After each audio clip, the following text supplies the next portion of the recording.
ये आ गया 12x³ 24x² 60x plus 72।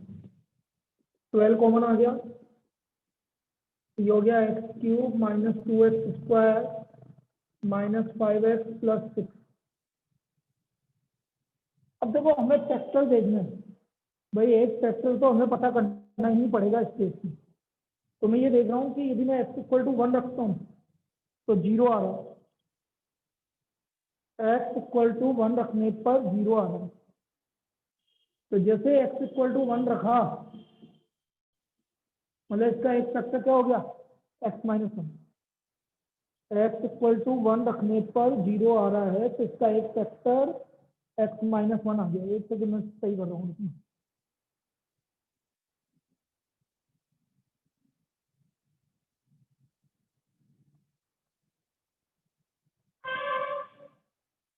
x equal to 1 रखने पर 0 आ रहा है, इसका मतलब इसका एक फैक्टर x माइनस 1 आ गया।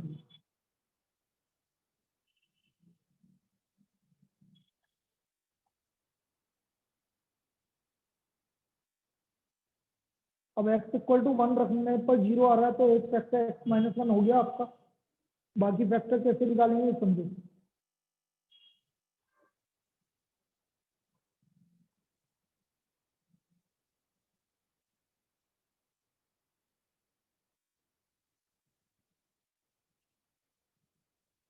बाकी फैक्टर मैंने क्या बताया था, x³ को x से डिवाइड करो तो x स्क्वायर, 6 को माइनस 1 से डिवाइड करो -6। अब बीच में एक वैल्यू बची है -x², लेकिन चाहिए कितना, तो -x² में क्या ऐड करें, -x²। तो -x² को x से डिवाइड करेंगे तो कितना आएगा, माइनस। भाई आपका आ रहा है -x², लेकिन चाहिए -2x²। एक मिनट मेरे को इसको सही करना पड़ेगा।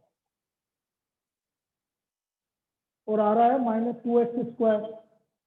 -x² में क्या ऐड करें कि -2x² बन जाए, तो वो है आपका -x²। तो -x² डिवाइड बाई x, तो ये आ गया -x आ जाएगा बी। नाउ x² -x -6 के फैक्टर करो। 6 के फैक्टर होते हैं 3 और 2, तो -3 क्योंकि -3 है, तो इसके फैक्टर हो गए -3 प्लस 2। ये इसके फाइनल फैक्टर हुए। और यहाँ पर फैक्टर निकालना ही इंपॉर्टेंट है, क्योंकि पूरी प्रॉब्लम फैक्टर के ऊपर डिपेंड करेगी, इसके फैक्टर क्या आएंगे। तो इसके फैक्टर हो गए x minus 1, x minus 3, x plus 2। ये हमारे इसके फैक्टर आ गए। इतना लिख लीजिए क्योंकि मैं हटाऊंगा अब इसको। भाई आपका यहाँ तक तो आपको दिक्कत नहीं आनी चाहिए। अब मैंने यहाँ पर 2 से ये तो 6/5 है कॉन्स्टेंट है, इससे कोई मतलब नहीं है मुझे। मैं यहाँ पर वैल्यू रख के देखूंगा कहाँ पर 0 आ रहा है। स्टार्टिंग करूंगा 1 से, 1 -2 -5 प्लस 6, 0 आ रहा है। तो x इक्वल टू 1 रखने पे 0 आ रहा है, तो एक फैक्टर क्या हो गया। अब इसको इससे डिवाइड करो और कांस्टेंट को इससे डिवाइड करो।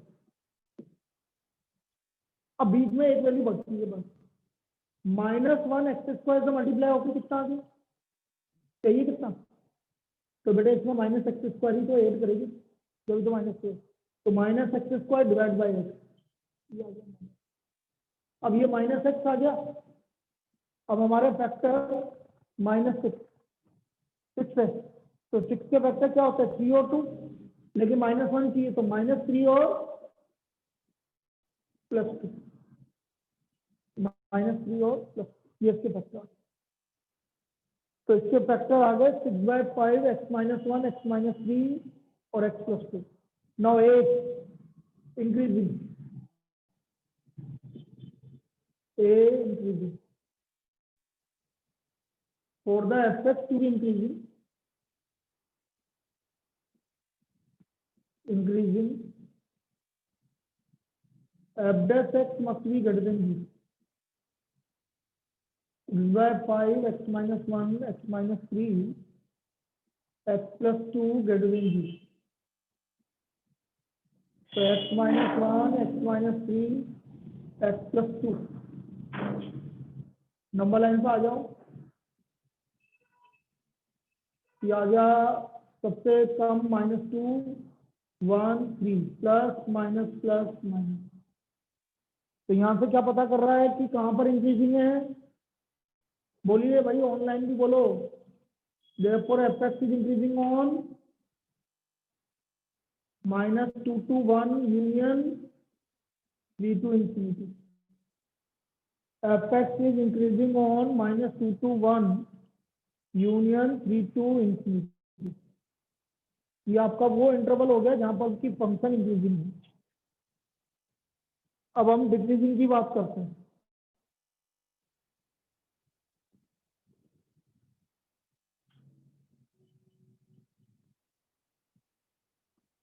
Now for the function fx to be decreasing,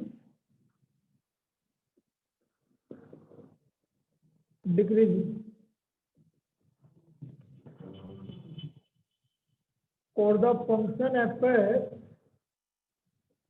to be decreasing, f dash x less than 0, x by 5 x minus 1 x minus 3 x plus 2 less than 0, x minus 1 x minus 3 x plus 2 less than 0। Number line पे आ जाइए। Minus infinite से infinite -2 1 3 plus minus plus minus. therefore fx is decreasing on minus infinite से -2 union 1 2 3। तो fx decreasing है minus infinite से -2 union 1 2 3, इसमें decreasing है। तो ये आपका इंक्रीजिंग और डिक्रीजिंग इंटरवल हो गया जिसमें फंक्शन fx इंक्रीजिंग है या डिक्रीजिंग है। चलिए अब अपन स्टार्ट करते हैं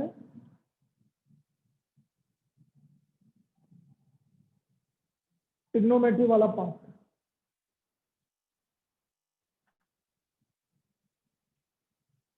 अब हम ट्रिग्नोमेट्री वाला पार्ट स्टार्ट करें। ये तो आपका जनरल था।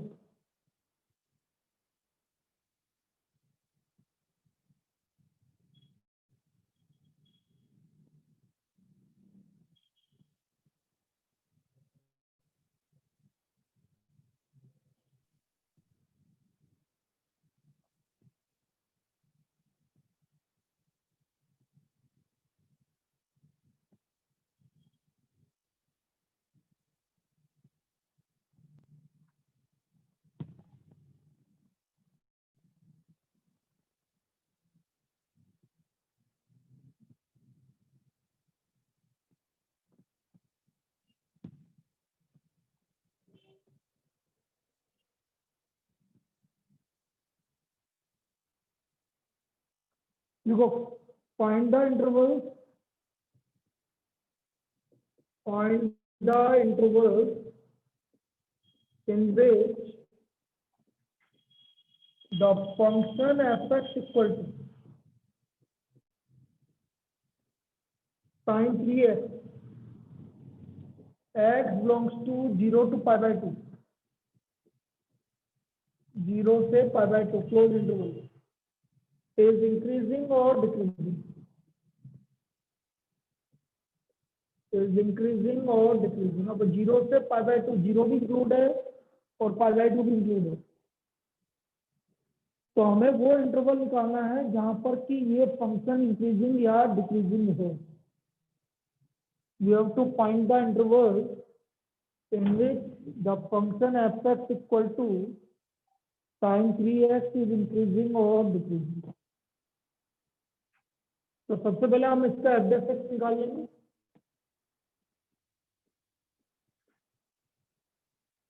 Differentiating with respect to x, f dash x sin 3x का derivative 3 cos 3x, 3 cos 3x। अब देखो यहाँ पर मैं कोस का कर्व बनाऊंगा। तो कोस का ओरिजिनल कर्व कुछ इस तरह का होता है। ये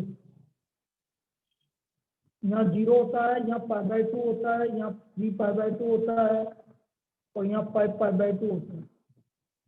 लेकिन ये cos x का कर्व है, लेकिन मुझे बनाना है किसका है, cos 3x।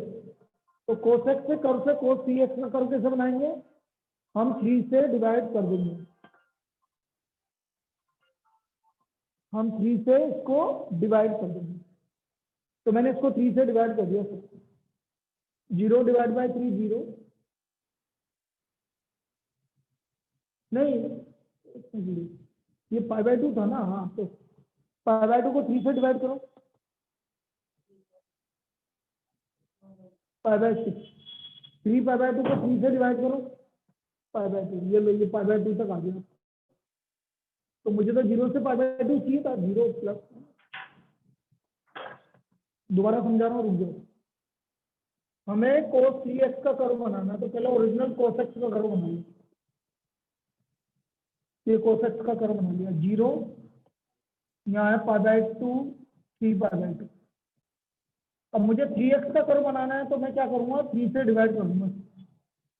π/6, 3 से डिवाइड किया π/2। तो ये प्लस और ये माइनस। ये हमारा कर्व हो गया आपका cos 3x। cos 3x, ये इसका cos 3x का curve.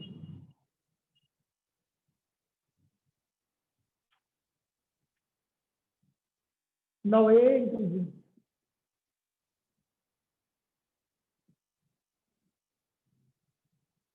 For the fx to be increasing.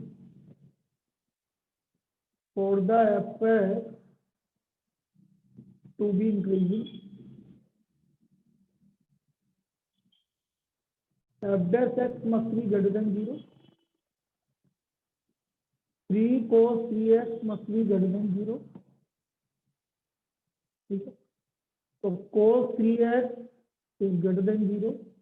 तो ध्यान से देखो, cos x पॉजिटिव कहां से कहां तक है, 0 से π/6। तो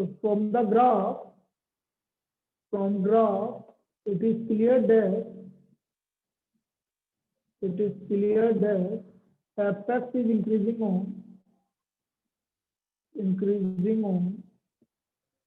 भाई 0 इंक्लूड है, तो लेना पड़ेगा मुझे। जहां एक्स एक्सिस को कट करेगा वो नहीं लेना। तो इधर उधर हो जाए ना थोड़ा सा, तेरे को दिक्कत आ रही है तो इधर हो जाए, बेग को इधर कर लो, उसमें जाएगा। तो F x is increasing on 0 include है। 0 इंक्लूड है तो 0 आएगा, और π/6 एक्स एक्सिस को कट कर रहा है, इसलिए π/6 नहीं आएगा। तो आपका इसका ये इंक्रीजिंग कहां से कहां तक है, 0 तो इंक्लूड है लेकिन π/6 इंक्लूड नहीं है। तो ये आपका इंक्रीजिंग हो गया 0 to π/6। इतना लिख लीजिए। डिक्रीजिंग साफ दिख रहा है, कहां से कहां तक है, π/6 से π/2 तक। π/6 एक्स एक्सिस को कट कर रहा है, वहां स्लोप 0 है। जहां एक्स एक्सिस को कट करेगा वहां स्लोप 0 होगा। ये π/2 भी इंक्लूड नहीं होगा, π/6 भी इंक्लूड नहीं होगा। Now decreasing,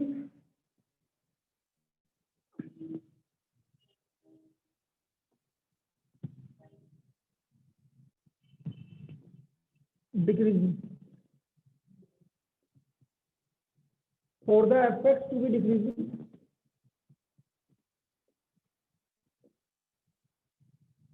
f dash x less than 0, 3 cos 3x less than 0, cos 3x less than 0. So therefore from graph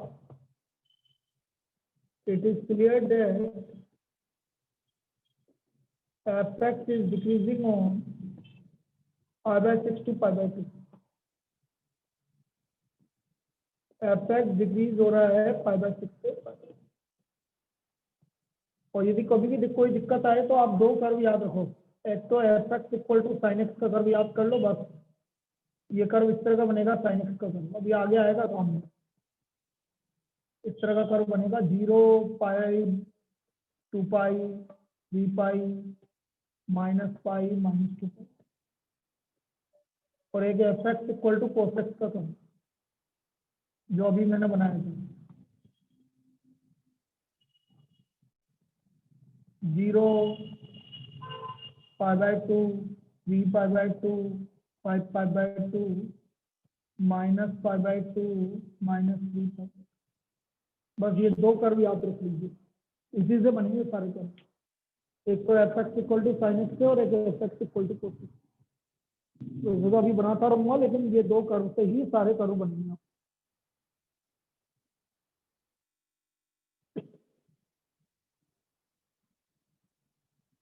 अब इस बार कंपार्टमेंट में जो 6 मार्क्स में आया था वो देख लीजिए।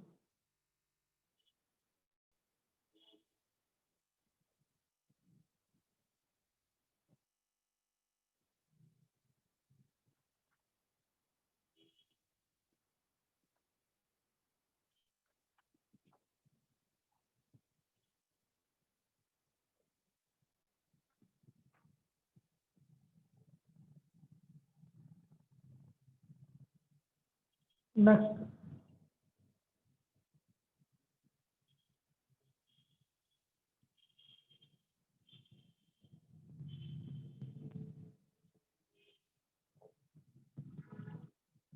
find the interval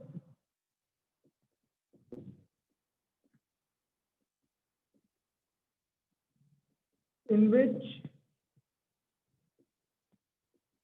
the function f defined by fx equal to sin x plus cos x,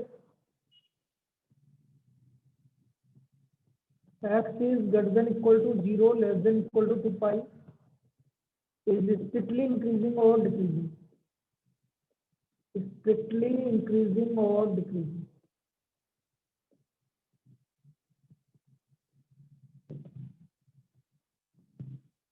ये हमारा इस बार 6 मार्क्स में आया था compartment.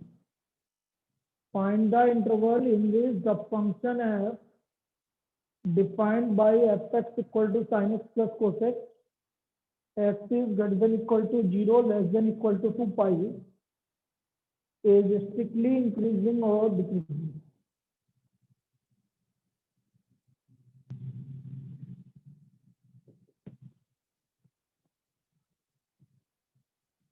fx equal to sin x plus cos x, differentiating with respect to x, f dash x sin x का derivative cos x minus sin x। अब देखो यहाँ पर आपको क्या करना है, यहाँ पर डायरेक्ट आपको ऐसा नहीं cos x minus sin x is greater than 0, उससे क्या आपको हार्ड पड़ेगा। मैं क्या करता हूँ, इसको मैंने पहले ही बता रखा है, √2 से मल्टीप्लाई डिवाइड करता हूँ। मैं इसको √2 से मल्टीप्लाई डिवाइड करता हूँ। ये चीज हमने आपको कंटिन्यूटी में बताई थी, एक सिंगल फंक्शन बनाने के लिए। और यहाँ पर एक चीज और मैं ऐड कर रहा हूँ, हमेशा प्लस का फॉर्मूला बनाना है, या तो cos a प्लस बी बनाना है या sin a प्लस बी बनाना है, माइनस वाला फॉर्मूला मत बनाना कभी। तो बेटा प्लस का बनाना है तो ये बीच में माइनस आ रहा है, तो कौन से में माइनस आता है, cos a प्लस बी में आता है कि sin a प्लस बी में आता है? वही cos a प्लस बी में बीच में माइनस आता है कि sin a प्लस बी में बीच में माइनस आता है? cos a plus b। cos a plus B में, साइन में तो प्लस ही आएगा ना, sin a प्लस बी तो होता है sin a cos b plus cos a sin b। तो ये किसमें आता है, cos में। तो cos का फॉर्मूला बनाओ लोग। तो ये मैं cos का फॉर्मूला बना रहा हूँ, cos π/4 cos x minus sin π/4 sin x, और बाहर √2 मल्टीप्लाई बना सकते हैं क्योंकि 1/√2 दोनों में वैल्यू होती है cos π/4। तो ये आ गया हमारा f dash x, आ गया आपका √2 cos π/4 प्लस, ये f dash x है। तो f dash x equal to √2 cos π/4 plus.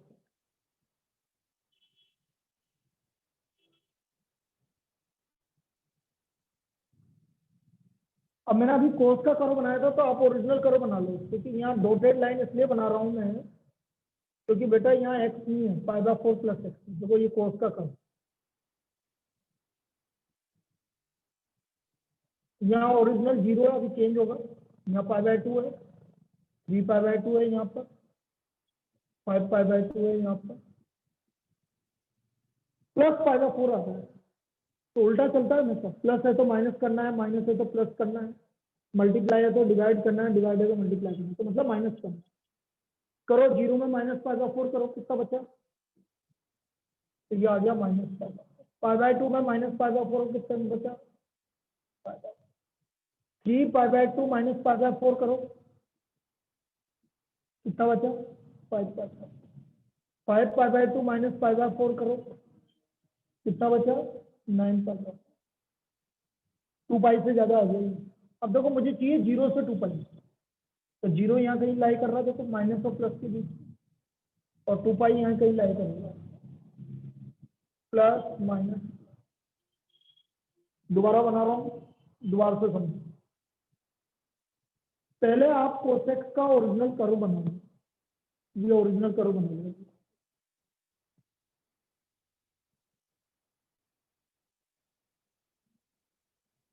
ये कोसेक्स का ओरिजिनल कर्व बनाओगे। यहाँ पर क्या है? 0। यहाँ क्या है? यहाँ क्या है? और यहाँ क्या है? ये कोसेक्स का ओरिजिनल कर्व हो गया।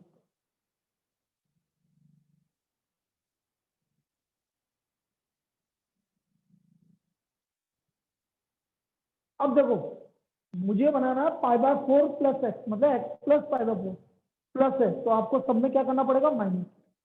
तो 0 - π/4 बोलो, π/2 - π/4, 3π/2 - π/4, और ना। अब वैसे तो 4 का डिफरेंस आ रहा है ना, अब आगे की चिंता मत करो। ये 4 का डिफरेंस आया तो अगला कितना आएगा? 5 + 4 9π/4। अब मुझे चाहिए 0 से 2π। बेटा ये नेगेटिव आ रहा है, ये पॉजिटिव आ रहा है, तो 0 यहाँ कहीं बीच में आएगा कि नहीं आएगा? तो ये तो अब हो गया 0। 2π, 2π से ज्यादा आ रहा है ये, तो ये 2π है, ये आपका 2π है। हेलो, हेलो मेहमान सर, बोल रहा हूँ।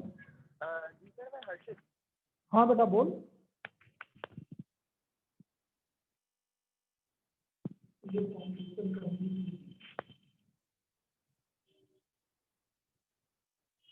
अरे यार नहीं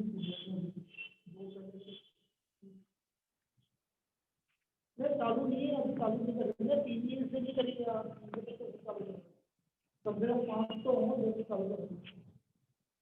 उसी से बोल देना कोई वो हो तो 5 हो जाएंगे तो कर दूंगा। 3 तो हो गए, जैसे जैसे 3 साल तो तेरा तू बोला 2 है, 2 और हो जाएंगे तो 5 हो जाएंगे, तो कर सकते। अरे रिजल्ट कर दी तो फिर एक बार चलो उसे तेरे फ्रेंड को मेरे को बोलना, तो बात करो।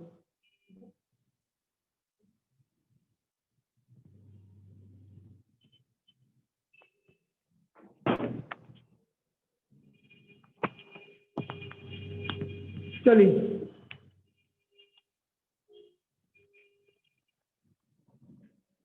प्लस माइनस प्लस,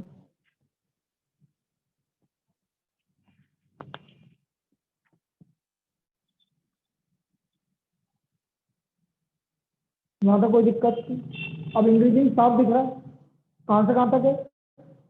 0 0 इंक्लूड होगा क्योंकि एक्स एक्सिस पे नहीं है। फिर π/4 5π/4 से 2π इंक्लूड होगा क्योंकि वो एक्स एक्सिस पे नहीं है। तो लिखो ए इंक्रीजिंग, बस बाकी तो इजी, अब आगे दिक्कत नहीं। For the F to be increasing,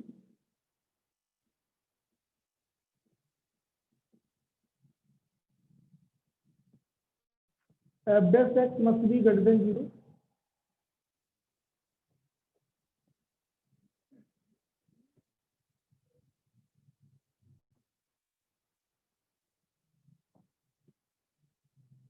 तो √2 cos π/4 plus x is greater than 0। cos π/4 plus x is greater than 0। From graph, it is clear that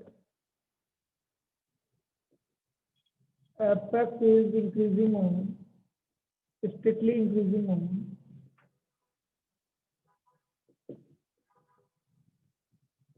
zero include है तो पाई बाय 4 यूनियन पाई बाय 4 से 2 पाई, zero से पाई by 4 union pi by 4 से 2 पाई।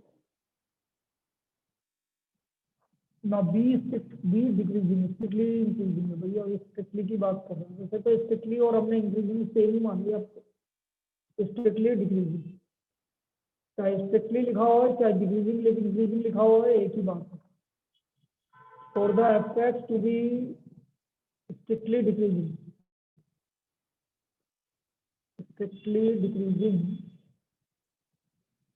f dash x is less than 0, root 2 cos pi by 4 plus x less than 0, cos pi by 4 plus x less than 0. From graph it is clear that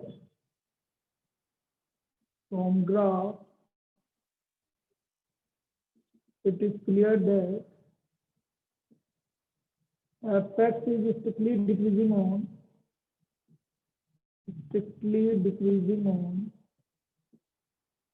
pi by 4 से pi by 4, बस ये answer. तो ये 6 marks में आया था इसलिए।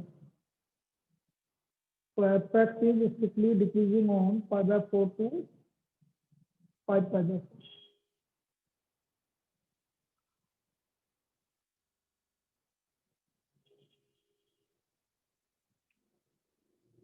इसी टाइप का एक और प्रॉब्लम करवाता हूं, same.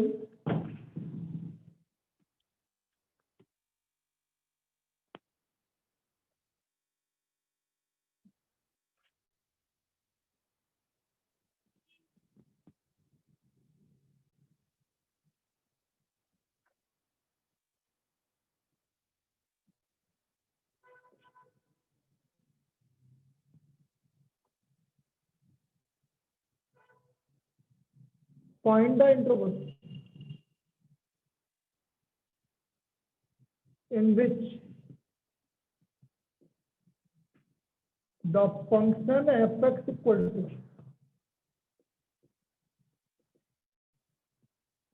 sin x minus cos x, x is greater than equal to 0, less than equal to 2 pi, is strictly increasing or strictly decreasing।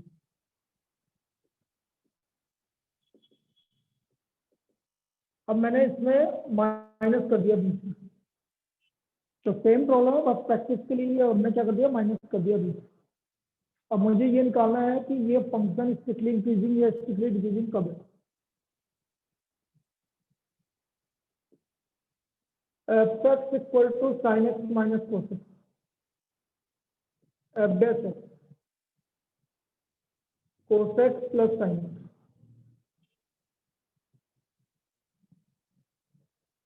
Root 2 से multiply divide 1 by root 2 cos x plus 1 by root 2 sine x, 1 by root 2 क्या हो गया।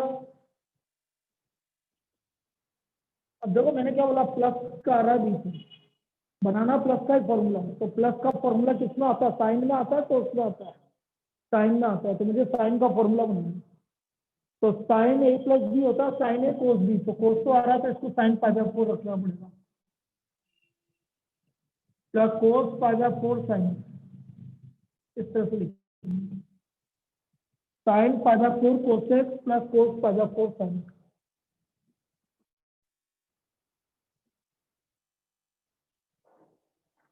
तो यह आ गया f dash x equal to root 2 sine pi by 4 plus x, root 2 sine pi by 4 plus. अब sine का कर्व बनाएंगे तो ओरिजिनल कर्व तो ये ना, देखो ये ओरिजिनल कर्व है,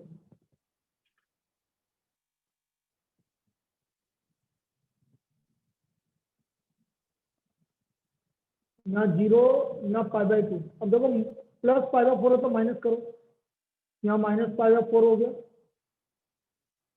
यहाँ pi minus pi by 4 3 pi by 4 हो गया, 4 का डिफरेंस जा रहा है, तो यहाँ 7 पाई बाय 4 हो गया और यहाँ 11 पाई बाय 4 हो गया।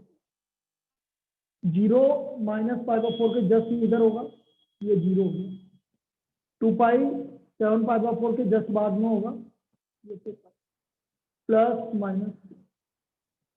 बस ये कर्व बनते ही आपको आंसर पता लग गया कि कहाँ पर इंक्रीजिंग होगा स्ट्रिक्टली और कहाँ पर डिक्रीजिंग होगा। बस इतना सा काम करना है, ये सबसे इजीएस्ट मेथड है कर्व वाला। तो हमारा एफ डैश एक्स आ गया √2 sin pi by 4 plus x. Now A strictly increasing,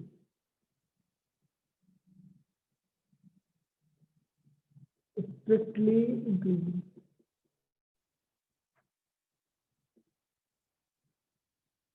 For the aspect to be strictly increasing,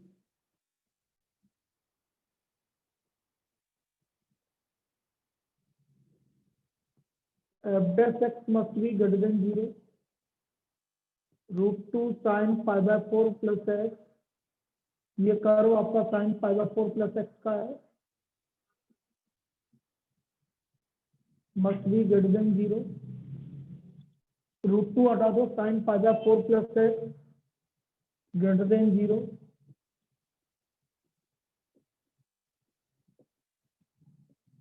Therefore, from graph, it is clear that fx is strictly increasing on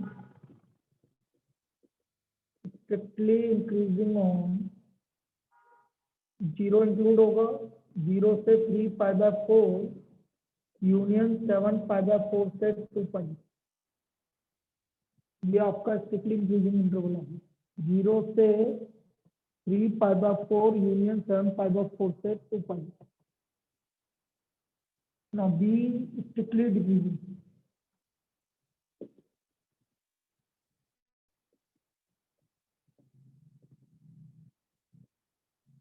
for the fx to be strictly decreasing,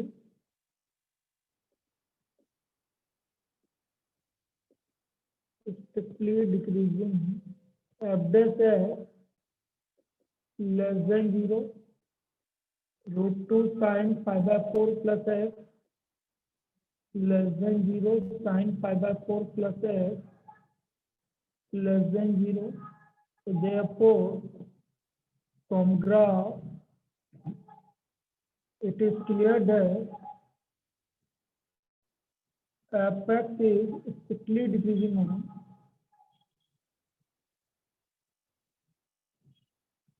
3 pi by 4 से लेकर, तो ये दोनों problem same type की है। ये बीच में minus आ रहा है तो कोस का फॉर्मूला बनाइए, बीच में प्लस आ रहा है तो साइन का फॉर्मूला बनाइए, और बाकी वही का वही है, कर्व बनाओ और उसके आगे काम करो।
नेक्स्ट,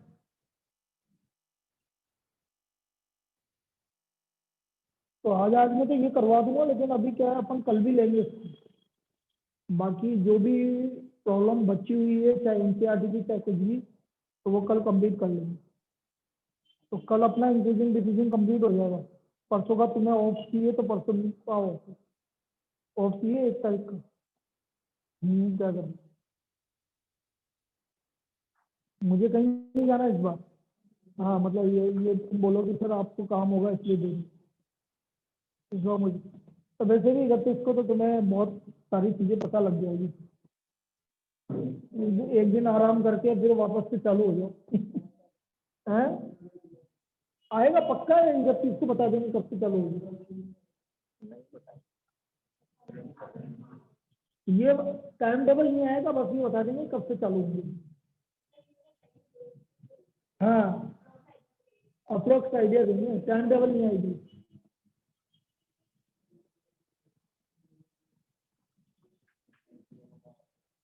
अब उन्होंने बोल दिया मार्च से स्टार्ट होगी, सपोज मार्च 15 मार्च से, तो तब भी है ना कंफ्यूजन में लोग बात कि प्रैक्टिकल होंगे फाइनल होंगे कौन से होंगे।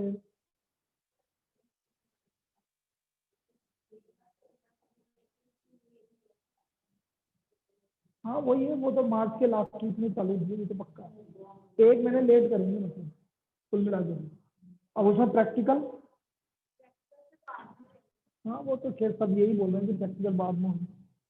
और नहीं भी ले तो क्या फर्क पड़ता है, बोलेंगे भाई इंटरनल असेसमेंट, वैसे भी तो इंटरनल असेसमेंट ही होता है। हाँ हाँ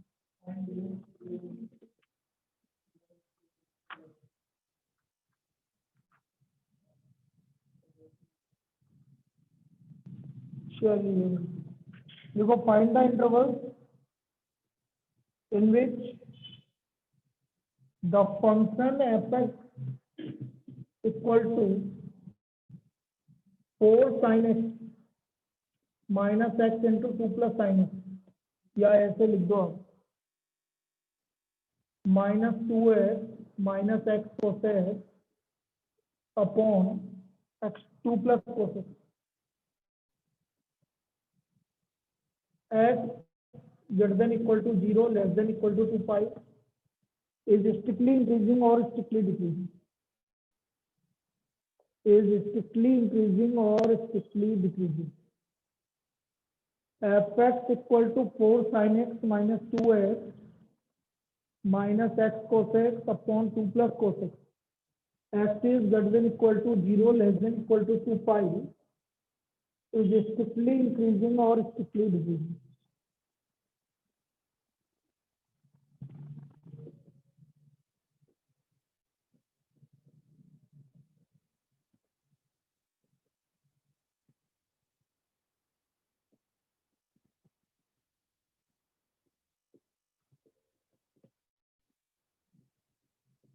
x कॉमन आ जाए 2 plus cos x,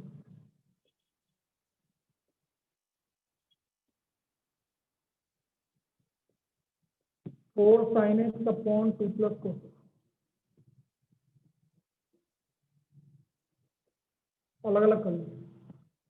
अब करेंगे डिफरेंशिएट, डायरेक्ट डिफरेंशिएट करोगे तो लेंदी पड़ेगा बेटा, पहले आप इसको इस तरह से अलग अलग करिए फिर उसके बाद डिफरेंशिएट करेंगे।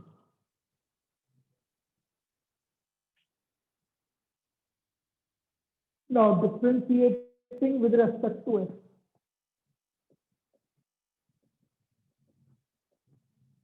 f dash x 2 plus cos x का whole square 2 plus cos x additive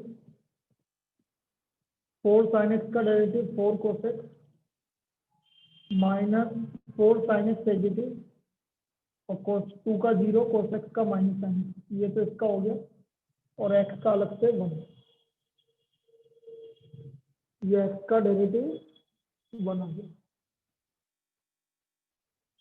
LCM ले लो, ये इसका -1 अपॉन 1 करो तो f dash x equal to 2 plus cos x का होल स्क्वायर पूरा एलसीएम आ गया 8 cos x plus 4 cos square x plus 4 sin square x minus 2 plus cos x का whole square.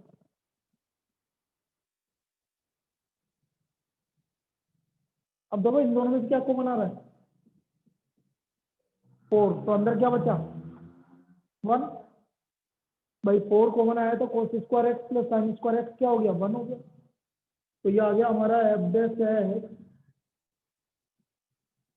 8 cos x, 4 common आ गया तो cos square X plus sine square X minus 2 plus cos X का whole square upon, अच्छा इसको open कर लीजिए, 4 plus cos square X plus 4 cos X. तो F dash X हो गया आपका 2 प्लस cos एक्स का whole,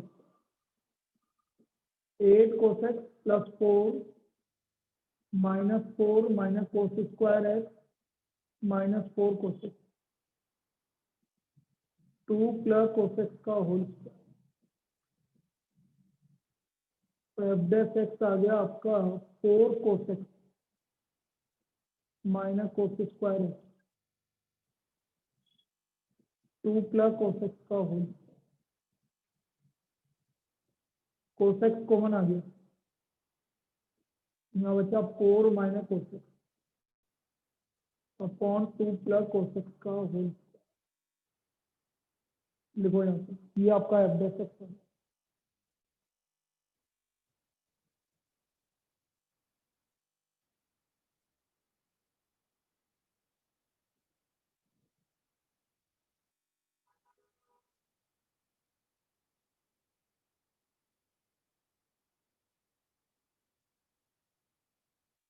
Now A is strictly increasing.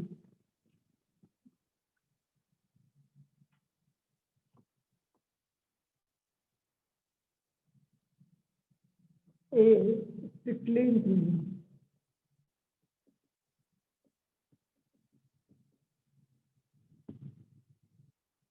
For the apex to be strictly increasing,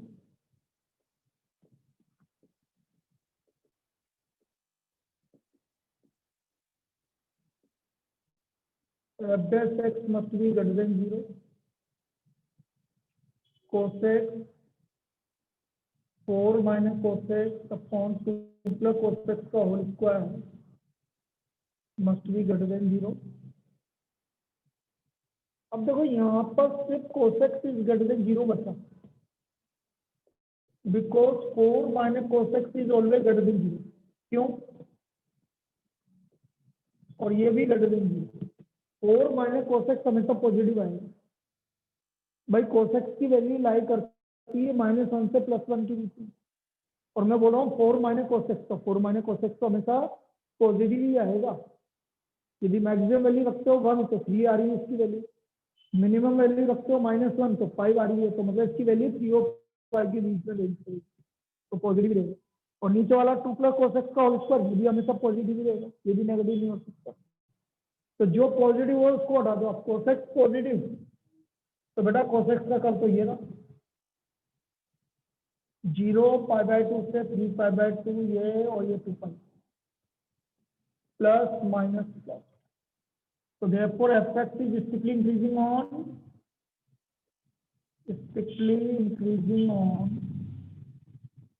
0 से π/2 यूनियन 3π/2 से 2। f(x) is strictly increasing on 0 से π/2 union 3π/2 से 2। ये हमारा इसका स्ट्रिक्टली इंक्रीजिंग हो गया। डिक्रीजिंग इसी तरह स्ट्रिक्टली डिक्रीजिंग कहाँ से कहाँ तक हो गया भाई, π/2 से 3π/2, वो भी ऐसे लिख दोगे। सेम भाई लिखना है f(x) is strictly decreasing π/2 से 3π/2।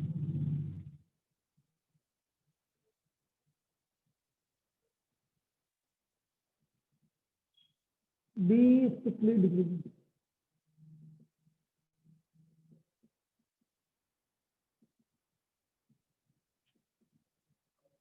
For the f(x) to be strictly decreasing,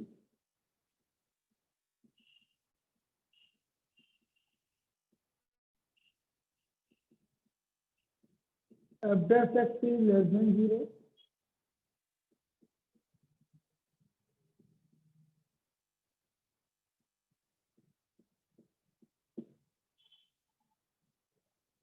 तो यहाँ आ गया cos x is less than 0, बिल्कुल सेम वही लिखना 4 minus cos x greater than 0 और 2 प्लस कोस एक्स का होल स्क्वायर ग्रेटर देन 0।